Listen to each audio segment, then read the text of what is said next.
माननीय सदस्य जयराम कुमार महतो जी। धन्यवाद अध्यक्ष महोदय। आदरणीय मुख्यमंत्री को दोबारा बहुमत से चुनकर आने के लिए भी धन्यवाद। माननीय वित्त मंत्री के द्वारा अनुपूरक बजट, द्वितीय अनुपूरक बजट जो 4,833 करोड़ 39 लाख लाया गया है, जबकि यही सरकार ठीक कुछ दिन पूर्व प्रथम अनुपूरक बजट, माफ कीजिएगा, प्रथम अनुपूरक बजट 4,833 करोड़ 39 लाख का लाया गया था, और आज पुनः द्वितीय अनुपूरक बजट जो कि 11,697 करोड़ 45 लाख की राशि लेकर आए हैं। तो महोदय, जब पूर्व में हमारे पास जो निर्धारित राशि होती है और उन राशि को अगर हम खर्च नहीं कर पाते हैं, तो फिर ऐसे बजट का एक दिशा का होना और राज्य की दिशा का अलग होना, कहीं ना कहीं इस चरितार्थ को हम लोग उदाहरण के रूप में प्रस्तुत करते हैं। महोदय, बजट की सार्थकता तभी आम व्यक्ति को समझ में आएगी जब एक गांव का सबसे गरीब व्यक्ति, गंगवा की पत्नी गंगिया, अपनी गठरी में बाजार के बजट को रख पाएगी।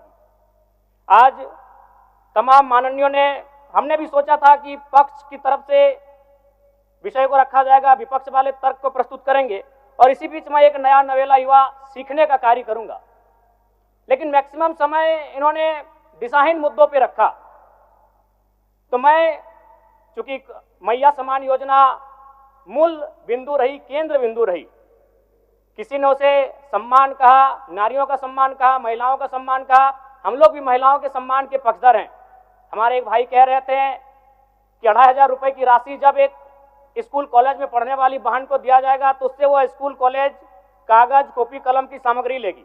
मैं कहना चाहूंगा, अगर आप उसे स्कूल कॉलेज जाने से पहले अगर 2,500 रुपए देंगे तो उसे आप निकम्मा और आलसी बनाएंगे।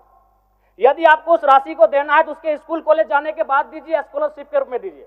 मैं आज पुनः कहूंगा, क्योंकि आप सत्ता पक्ष में हैं, आप संभवतः अपने इस विषय को बचाएंगे, आप अपना पक्ष रखेंगे कि आपने मैया सम्मान योजना एक महान कार्य किया है।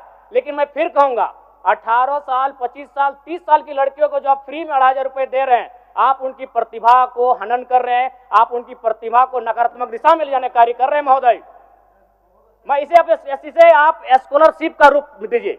आपको 2,500 रुपए देना है, स्कूल से पहले देंगे ना। मैं कह रहा हूं, मेरी भी सैकड़ों बहनें हैं गांव में, अगर आप स्कूल जाने से पहले 2,500 रुपए उनके हाथ में देंगे, उस पैसे को वह गलत कार्यों में, गलत नहीं कहेंगे, कुछ ऐसे कार्यों में खर्च करेंगी जो लुभावनी हो। स्कूल जाने के बाद, अटेंडेंस के बाद अगर आप देंगे स्कॉलरशिप के रूप में, तो वो बहन स्कूल तक जाएगी। दूसरा सवाल और एक महत्वपूर्ण विषय महोदय। एक मिनट। माननीय सदस्यगण, सभा की सहमति हो तो सदन की कार्रवाई समाप्त होने तक समय बढ़ाई जाए। बोलिए, अब समाप्त करिए, बोलिए। महोदय, यदि वास्तव में मैया सम्मान की राशि 2,500 रुपए सम्मान है, तो मैं चाहूंगा हम लोग एक सार्थक दिशा में बढ़िया। महोदय, आज जितने भी माननीय हैं उनको बस की सुविधा दी जाए, जितने भी माननीय हैं अपने घर से ट्रेन की सुविधा से सदन आए, जितने भी माननीय हैं वो अपना टीए भत्ता का त्याग करे, जितने भी माननीय हैं यह जांच हो कि उनके बच्चे सरकारी स्कूलों में पढ़ते हैं या गैर सरकारी स्कूलों में पढ़ते हैं, निजी स्कूलों में पढ़ते हैं, इस विषय का भी जांच हो। अगर उसमें अगर कसौटी में उतरते हैं, हम कहेंगे ये मैया सम्मान योजना है, और नहीं तो इसे केवल और केवल जिस सपने के साथ ये राज्य अलग हुआ था वो सपना कहीं ना कहीं अधूरा होगा। महोदय, 2,500 रुपया सम्मान की कसौटी नहीं होगा। सम्मान तभी होता है जब समानता से आता है, समानता है तभी सम्मान है। अगर समानता नहीं है महोदय, तो किस सम्मान की आप बात करते हैं? महोदय, मैं पुनः कहना चाहूंगा, महोदय 30 सेकंड 45 सेकंड का समय चाहूंगा। आदरणीय परम श्रद्धेय, सीजीएल का मामला अभी भी गर्म है।